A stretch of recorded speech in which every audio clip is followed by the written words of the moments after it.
Nationalism of Pure Consciousness. Delhi, Wednesday 20th June, 1956, Series 3, edited and founded under direct order of His Divine Grace Sri Srimad Bhakti Siddhanta Saraswati Goswami Prabhupada by Goswami Abcharan Bhaktivedanta. When a man enters into the sitting room of a friend, the friend receives the man with all cordiality and offers him the best coaches for his comfortable rest. The friend accepts this friendly welcome and sits along with his host in all security. Does this mean that the man who has entered the house of his friend will consider the sitting room his own property? Certainly he will not think like that unless he has turned to be a madman. His consciousness of the fact that none of the paraphernalia of the friend's sitting room do belong to him does not disturb him in the least to sit down there tightly and securely, and with this pure consciousness of his position, he is allowed equal facility along with his friend who is actually the proprietor of the sitting room. But if the man after some time madly thinks that because he was allowed to enter into the parlor of his friend to sit down there comfortably, he has thereof become the proprietor of the room and all the furnitures in that room, then what will become the lot of the madman? The natural consequence of this unlawful desire of the intruding friend will meet with police action by the real proprietor of the room, and trouble will begin to disturb the friendly relation. And if the man leaves the room without being able to occupy it as his own property and impertinently tells his friend that he is renouncing the right of proprietorship in disgust, certainly the proprietor friend will laugh at him, thinking as to when and how the proprietorship of the room was awarded to him. This is the real position of the conditioned soul who enters a stage of life in the cycle of birth and death. The living entity is unborn and eternal. The living entity simply changes his dress according to the price of the dress he has paid for. In the shop of the material nature there are 84 lakhs of different dresses, and the living entity is allowed to put on any one of them according to the price he is able to pay. Leaving aside all other dresses, let us consider about the dress of the human body. Because in the dress of the human body a living entity is more puzzled than in the dress of the beast due to the gorgeousness of the particular garment.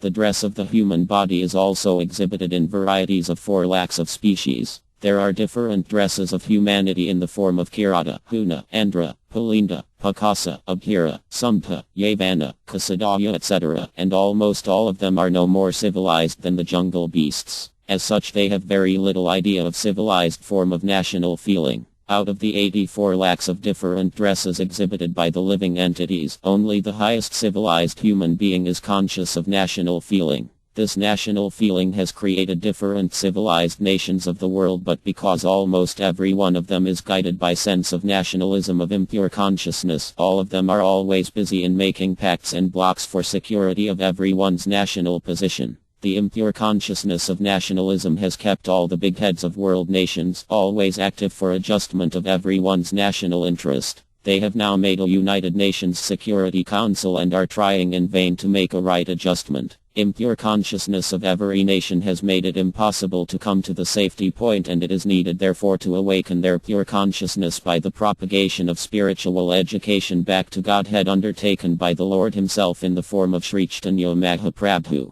What is that pure consciousness? The idea of pure consciousness is specifically described by the Ishopanishad, and it is said there as follows. Translation: everything that we see in this material world or in the matter all belong to the domain of the Supreme Lord. You can therefore enjoy what has been offered to you by him, and you must not accept any other's property and enjoy it. Purport: the living entity in either of the above mentioned 80 varieties of dresses enter into 4 lakhs the domain of the Lord. The agent of the Lord, material nature, gives him all facilities to live in that domain, provided with all comforts of air, light, shelter, food, drink, residence, and all the facilities of acquiring knowledge. The lower grade living beings such as the aquatics, the plants and trees, the reptiles, the birds and beasts, and the beastly human beings living in the jungle do take all the facilities offered by nature and make progressive evolution by a gradual process from the aquatics to the plants, from the plants to the reptiles, from the reptiles to the birds, and from the birds to the beasts.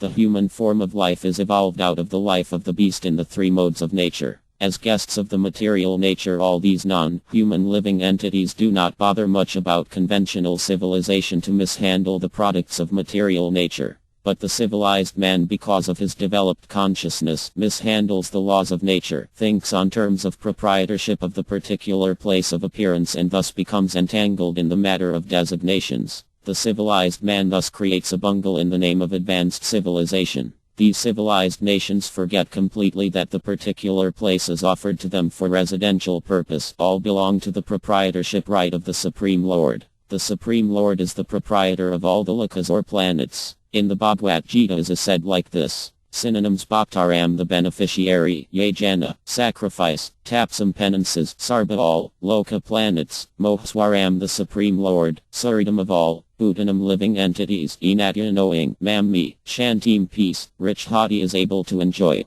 Translation: I am the beneficiary of all sacrifices and penances, and I am the Supreme Lord of all the planets and universes. I am the benevolent friend of all living being, and knowing this one can achieve perfect peace. Purport: the so-called civilized nations have forgotten the fact that the place of residence is particularly specified for them by the Supreme Lord do not belong to them, but it is the property of the Supreme Lord. He has given the nations particular places of residence and comfortable life, making progress in the matter of pure consciousness. The Lord has not allowed us to remain in such places of residence to create a hell of it by developing a dancing ground for the hooligans, ruffians, demons and unbelievers. He is the supreme friend of all living entities, and therefore he has made the codes of scriptures like Vedas and Puranas to guide the civilized nations so that they are not illusioned by the influence of Maya or impure consciousness and consider the place of their appearance as their property. The particular place of residence allotted to us must be protected from the disturbing forces of demons and non-believers, not as proprietor of the land but willful consciousness of servitorship of the Supreme Lord. Out of an impure consciousness, Sri Arjuna declined to fight in the battlefield of Kurukshetra as a proprietor. He forgot for the time being that he was not the proprietor.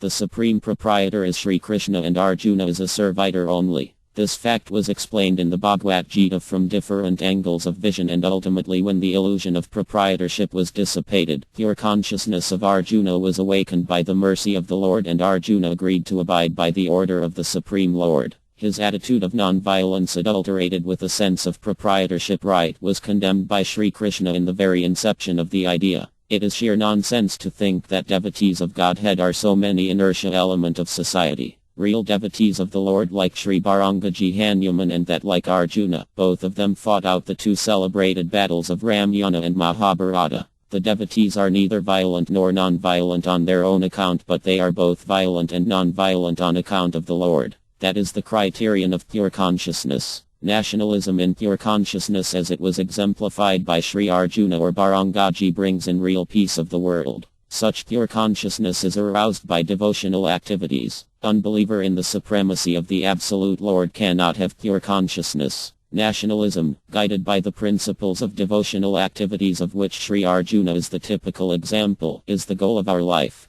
These pain liniment, CDL. 1887. It is innocent and does not contain any poisonous drugs such as aconite and belladonna, etc. A medicine of long research for relieving all sorts of bodily pains without the help of external fermentation or rubbing, as it is always the case in all other kinds of liniments and embrocations. These pain liniment can be usefully administered in the following cases, namely rheumatism, backache, neuralgia, sciatica, bronchitis, inflammations, swellings, bruises, insect and scorpion bites, sprain, chronic rheumatism, lumbago, influenza, stiff neck, mosquito bites, toothaches, coughs, cold and cramp. Price 112 per fill. Postage extra, distributed by MS Indra Distributors, Mercantile Buildings, 9, Lal Bazar, Calcutta -1. Wanted sub-distributors for these pain liniment all over India on liberal terms of business.